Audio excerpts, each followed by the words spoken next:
नमस्कार, मैं रामगोपाल धनगर और आप देख रहे हैं जनादेश भारत न्यूज चैनल पर। चलिए शुरुआत करते हैं आज की सबसे बड़ी और सबसे महत्वपूर्ण खबर के साथ। क्या कहना है? अरे यह सब पॉलिटिकल स्टंट है। जेल में है, जेल में ही रहेगा और कोई नारेबाजी से जेल में निकलेगा नहीं। जो जनसंख्या है सर, वो पूरे देश की प्रॉब्लम है। पर्टिकुलर एक समुदाय विशेष को लेके हिंदू मुसलमान बोलो, हिम्मत करो, पत्रकार हो ना। जी पत्रकार बोलो हैं। हिम्मत। चलिए आपके अकॉर्डिंग चल लेते हैं सर, मुसलमान को लेके ही किसी बढ़ाई मैं उसका रीजन भारत क्या है? में मुसलमानों की जनसंख्या बढ़ने नहीं दूंगा। हम कानून बनाकर उनकी जनसंख्या रोकेंगे ही। पिछले कई साल यदि हम डंके की चोट पर राम मंदिर बना सकते हैं तो जनसंख्या नियंत्रण का कानून बनेगा। और नरेंद्र भाई, अमित भाई पर मेरा दृढ़ विश्वास है, वो जरूर 370 हटाया ऐसे जनसंख्या नियंत्रण का कानून बना ही देंगे। आप पहले दिन से जनसंख्या नियंत्रण पर बोल रहे हैं, ये कब तक हो जाएगा? मैं राम मंदिर के लिए मैं ही 40 साल तक बोल रहा था। 25 साल की उम्र में बोलने के लिए मैं ही निकला था, तब 800 लोग थे, पहली बार निकला था। बन गया ना। तो जो बोलता रहेगा वो करके दिखाएगा, बोलता नहीं वो करेगा क्या? हिंदू परिषद का काम है, नेपाल में भी है। पर मैं प्रामाणिकता से बताऊं, हमने हजारों जगह पर बांग्लादेश के हिंदुओं के लिए धरने प्रदर्शन किए हैं, पर यहाँ बैठकर बांग्लादेश के हिंदू को हम सिंपैथी बताने के अलावा कुछ भी नहीं कर सकते। उत्तराखंड में अंकिता भंडारी, अरे बेटा, एक तो पूरी होने दे। तो बांग्लादेश के हिंदुओं की रक्षा का काम भारत सरकार कर सकती है।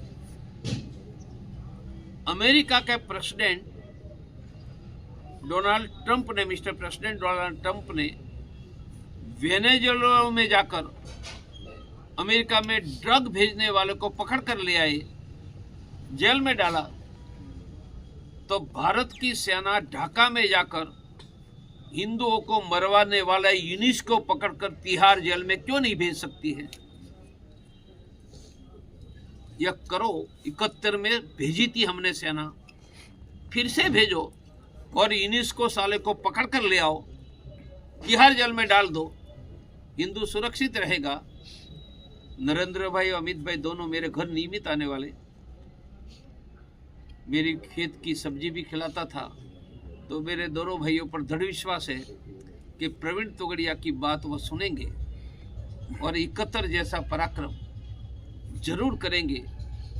अमेरिका का प्रेसिडेंट कर सकता तो भारत थोड़ा छोटा देश है, विश्व की तीसरे नंबर की आर्थिक महासत्ता और 4th मिलिट्री पावर है।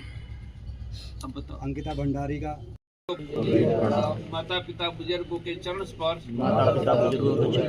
हर हिंदू हर रोज घर में भगवान की पूजा करेगा। तिलक करो, माला पहनो, तुलसी को पानी में जाना, शाम को अपने घर में इकट्ठा होकर भगवान का दिया करो। आपने जो बुलाया इनके दो हिस्से, पहले वेदों के मंत्र, दूसरा धर्म का।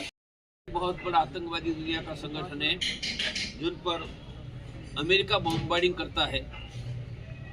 यह हुती संगठन के मुखिया का नाम अहमद मलिक है। मलिक तो क्योंकि रजनी ठुकराल जी हिमाचल कुल्लू मनाली से है, हमारे बहनों का संगठन ओजस्विनी की राष्ट्रीय अध्यक्षा है अंजलि सैनी जी, यह कैराना से है। और हमारा उत्तर प्रदेश के बहनों के संगठन और हमारे यहाँ से अरबस्तान निकलो, अरबस्तान संपूर्ण हिंदू था। अभी पैलेस्टाइन के मुसलमान लड़ रहे हैं, सब जाट है, सब जाट। मंदिर के बाद एक व्यापक हिंदुओं के लिए काम शुरू किया है। पहला काम है, अब तो हिंदू ही आगे, सुरक्षित। हमने घटना हुई तब भी पूरे उत्तराखंड में धरने प्रदर्शन किया था और हमारा स्पष्ट मानना है कि ऐसी कोई घटना का पुनरावर्तन न हो। पुनरावर्तन तब रुकता है जब जघन्य गुनाह करने वाले को कठोर से कठोर तब दंड मिले। यह करने के लिए यह घटना नहीं, ऐसी कोई भी घटना होती है तो हमारी राष्ट्रीय महिला परिषद ओजस्विनी देश भर में आवाज उठाती है, उठाते रहे। बांग्लादेश की पूर्व प्रधानमंत्री हसीना शेख भारत के अंदर है और बांग्लादेश में हिंदुओं के ऊपर अत्याचार हो रहा है, तो उसको मैंने कहा ना, भारत की सेना भेज कर यूनुस को पकड़ कर लेगा, तिहाड़ जेल में भेज दो तो बंद हो जाएगा। सरकार ने तो हसीना को संरक्षण दे रखा है। हसीना की बात छोड़ दो, वह डिप्लोमेटिक काम है। मैं तो बांग्लादेश की हिंदुओं की चिंता करता हूँ, मैं हसीना की चिंता करने वाला नहीं। कोर्ट से शरीजुल इस्लाम की और उमर की मेरी बहन बेटिया को ट्रेनिंग दे रहे ये ओजस्विनी और राष्ट्रीय महिला परिषद के द्वारा कि जुड़ा करे तो नहीं जानते, तो भी आप पर किसी ने हाथ उठाया, हमारी बहन बेटी ही पीट कर आएगी। उनका नाम है सेल्फ प्रोटेक्शन ट्रेनिंग। और 5वां, किसानों के लिए, किसानों को फसल के दाम, अब यही है हमारा राम। राम मंदिर के लिए मैं ही निकला था ना, तो किसानों को फसल के दाम, यही है हमारे राम, और किसानों को फसल का दाम, यही है हमारा काम। ये सभी गतिविधियों का केंद्र हर गांव, शहर के हर कोने में मंगल या शनिवार शाम 25-50 लोग इकट्ठा होकर हर सप्ताह सामूहिक हनुमान चालीसा करें। हजारों शुरू हो गए। अभी मैं सहारनपुर से आया, ये विकास सैनी है, 103 हनुमान चालीसा चल रहा है। मैं शामली में आया, वहां भी 100 से ज्यादा है। यह सहारनपुर 500 हनुमान चालीसा करने वाला है। हम देश में 1 लाख हनुमान चालीसा चलाएंगे। यह हनुमान चालीसा चलाने वाले घरों घरों में जाकर रोग मुक्ति की ट्रेनिंग देंगे, गरीब हिंदुओं को मुफ्त में अन्न देगा। और बिजनौर में मेरे 200 हनुमान चालीसा चलता है।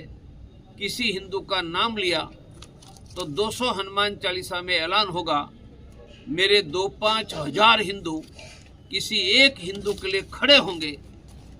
यह सुरक्षित हिंदू, ऐसा हिंदुस्तान में हमने हनुमान चालीसा का अभियान चलाया है। आपको कुछ पूछना है तो पूछ सकते हैं।